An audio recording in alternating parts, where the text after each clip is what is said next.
Hey guys, my name is Rachel Ryder, and I am a wife and a mom, and I lead groups at Crossroads. And we've been through quite a journey together lately. So we've been learning how to grow as a disciple, how to hear from God, and all sorts of core things that'll help us lead a great group. But depending on your personality, where we're going today might be the really fun part or the intimidating part, where we're going to figure out who's actually in our group, who are we doing this with. And for me, there's a chapter in the Bible I came across a few years ago when we started a group that always struck me as really odd.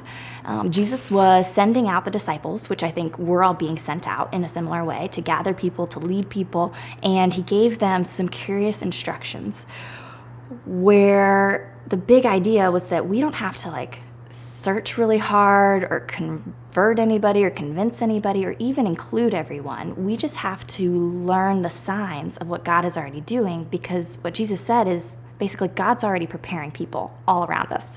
And there's he gives us clues about who's ready, who's already looking. And if we can just learn those clues and be spiritually kind of awake to that happening around us, then that'll make finding who's in our group a whole lot easier. And so this comes from Luke 10, and let me read it for you. After this, the Lord appointed 72 others, and he sent them 2 by 2 ahead of him to every town and place where he was about to go. He told them, "The harvest is plentiful, but the workers are few.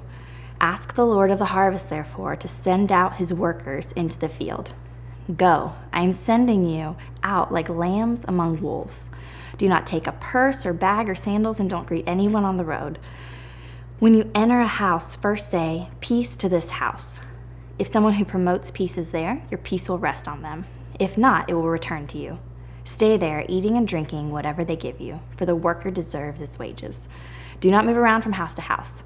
When you enter a town and are welcomed, eat what's offered to you. Heal the sick who are there and tell them, 'The kingdom of God has come near to you.' But when you enter a town and are not welcomed, go into its streets and say, 'Even the dust of your town we wipe from our feet as a warning to you.' Yet be sure of this, the kingdom of God has come near." 2 things really strike me about that passage when I read it. One, if we're kind of like those sent ones, that means the kingdom of God is literally going with us. That the thing we're doing, even if it seems really small, there's actually a power and a presence and an authority there. We're actually bringing the kingdom, which is really exciting, and I usually don't think of myself that way. And so I like to call out that little piece because it's awesome.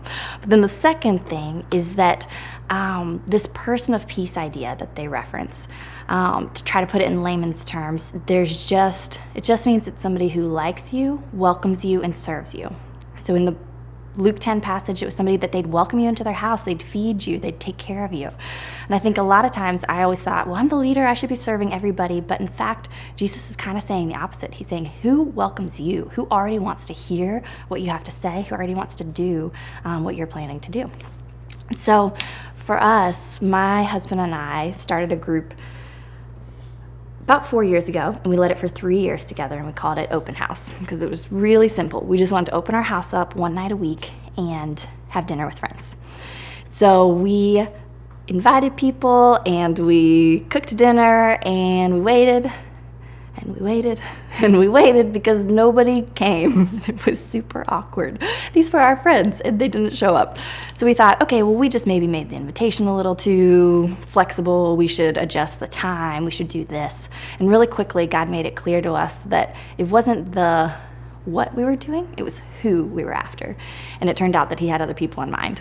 And I honestly don't really remember how it happened, but I just remember we knew of this person of peace idea, so we just started loosening the reins, and we thought, we're really busy people. What's natural for us? Who's naturally already around us? That we don't have to manufacture anything. We just open up and see what happens. And 4 people started coming. So we went from 0 to 4, and those 4 were they were just in right away. So there was a married couple who were just really great people, and they became our wingmen. It wasn't official. We didn't plan it that way, but it's a really big tip I offer to anybody who's leading a group. So it's really good to have another set of people who are kind of your wingmen, who are helping you, so you're not always carrying the relational load and the practical load, somebody else who gets the vision. They just became that, and it served us so big time. We felt like it was so much easier to lead our group because we had them.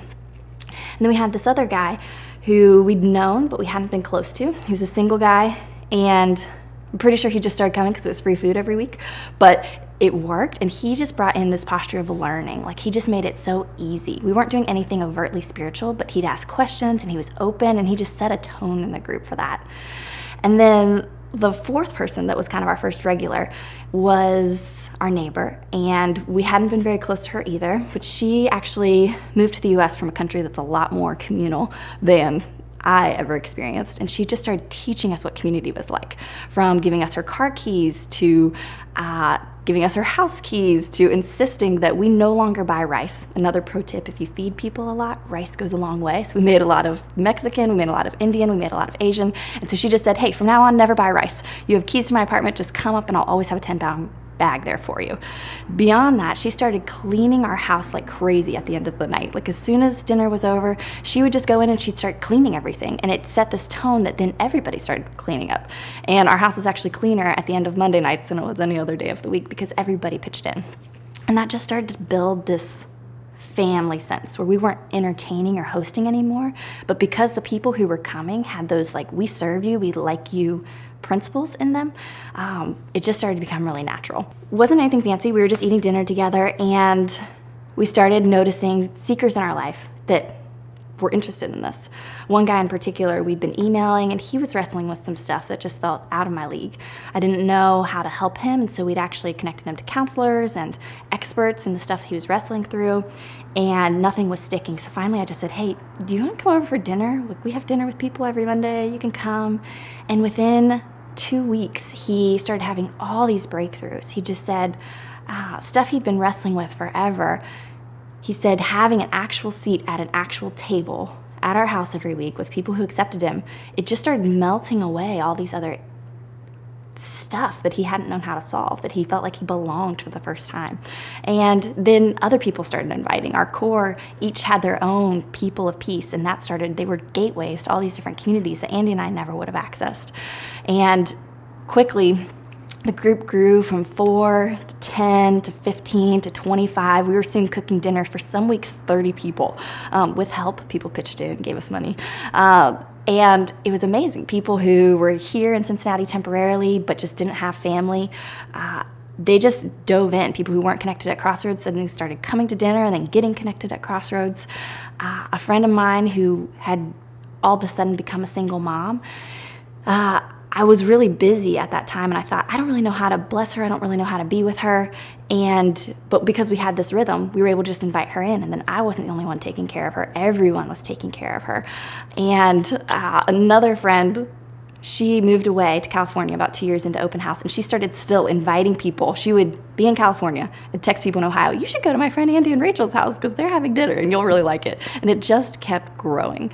And so we didn't really feel like we were doing anything amazing. I think it was just letting God choose who was coming and letting that grow his way. People started dropping the F word. It really surprised us. The seekers in particular were saying, this feels like a family. We're like, what? We're just eating dinner together. We're not doing anything special, but it became something special. And my favorite part of Luke 10 is actually just past what I read to you. And the disciples, after they'd been sent, they came back to Jesus and they said, in surprise, even the demons are listening to us.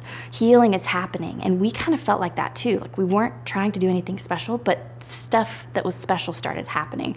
Healing, serving, people belonging for the first time. And so the idea of the person of peace is just for us to be spiritually awake to what God's doing around us and not try to manufacture anything on our own, but just lean into what he's already doing. So that's it for People of Peace. But if you check out the bottom of the screen, you'll be able to find some other practical tips for how to work this out in your daily life.